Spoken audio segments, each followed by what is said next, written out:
ஒரு இன்ட்ரெஸ்டிங்கான ஸ்டோரி பார்க்கலாமா? சின்ஸ் இப்போதான் கிருஷ்ண ஜெயந்தி முடிஞ்சிருக்கு அப்படிங்கிறதுனால இது வந்து ஒரு கிருஷ்ணா சம்மந்தப்பட்ட ஒரு கதை. சரியா? இப்போ நம்ம கிருஷ்ணரும் பலராமரும் ஒரு காட்டுல நடந்து போயிட்டு இருக்காங்க. ரொம்ப தூரம் நடந்து போனதுனால ரெண்டு பேருமே டயர்ட் ஆயிட்டாங்க.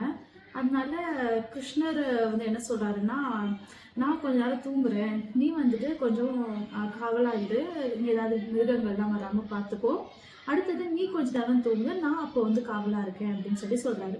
அதுக்கு பலராமர் சரின்னு சொல்லிட்டு ரெண்டு பேருமே இந்த அக்ரிமெண்ட்டுக்கு ஒத்து போய் கிருஷ்ணர் இப்போ தூங்க ஆரம்பிச்சிட்டாரு. பலராமர் காவல் காத்துட்டு இருக்காரு. கொஞ்ச நேரத்துல பாத்தீங்கன்னா திடீர்னு வந்து ஒரு பெரிய பூதம் ஒண்ணு வருது. அந்த பூதம் வந்த உடனே இவரை பார்த்த உடனே ஆஹ் மிரட்ட ஆரம்பிக்குது, நீ இங்க என்ன பண்ற அப்படின்னு சொல்லிட்டு.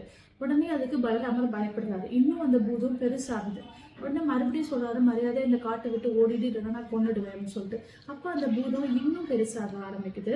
திரும்பவும் இவர் பயப்பட அந்த பூதத்தோட சைஸ் வந்துட்டு இன்க்ரீஸ் ஆகிட்டே போகுது. ஒரு கட்டத்துக்கு மேல இவர் கிருஷ்ணரை எழுப்ப வேணாம், தூங்கிட்டு இருக்காரு இல்லையா, அதனால எப்படியா சமாளிக்கலாம்னு பாக்குறாரு. ஒரு கட்டத்துக்கு மேல இவரால் சமாளிக்க முடியல.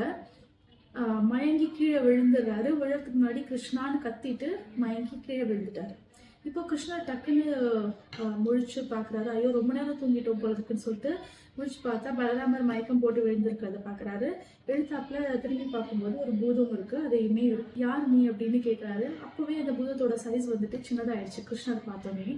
திரும்பவும் அந்த பூதம் என்ன சொல்லுதுன்னா, நீ வந்து இந்த காட்டை விட்டு வெளில போ அப்படின்னு இவர்கிட்டயே சொல்லுது. அப்போ கிருஷ்ணன் கேட்கறாரு, நான் எதுக்கு இந்த காட்டை விட்டு வெளில போகணும் அப்படின்னு சொல்லி கேட்கறாரு. அதுக்கப்புறம் திரும்பவும் அந்த பூதத்தோட சைஸ் இன்னும் சின்னதாயிடுச்சு. திரும்பவும் அந்த பூதம் சொல்லுது, இப்ப நீ போலன்னா நான் உன்னை கொன்றுவேன் அப்படின்னு. அப்போ கிருஷ்ணா சொல்றாரு, நீ என்ன கொல்ற அளவுக்கு நீ என்ன அவ்வளவு பவர்ஃபுல்லான ஆளா அப்படின்னு சொல்லி கேட்கவும் அந்த பூதத்தோட சைஸ் இன்னும் சின்னதாயிடுச்சு.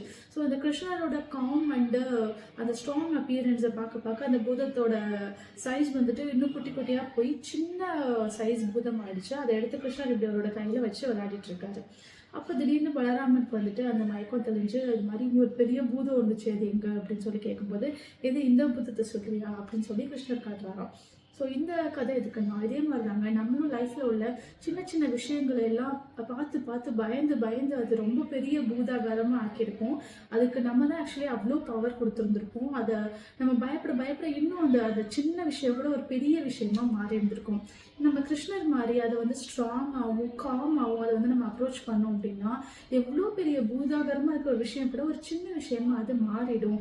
So it is always about how we approach a problem. So அதுக்கு வந்து நீங்கள் அவ்வளோ இம்பார்ட்டன்ஸ் கொடுத்து அதை பயந்துக்கிட்டே இருந்தீங்கன்னா எல்லா ப்ராப்ளமுமே இந்த மாதிரி பூதம் மாதிரி தான் நமக்கு தெரியும். அதை வந்துட்டு நீங்கள் ஃபேஸ் பண்ண ஆரம்பிச்சிட்டிங்க அப்படின்னா எவ்வளோ பெரிய விஷயமும் சின்ன விஷயமா மாறிடும் அப்படிங்கிறது தான் இந்த கதை. தேங்க்யூ.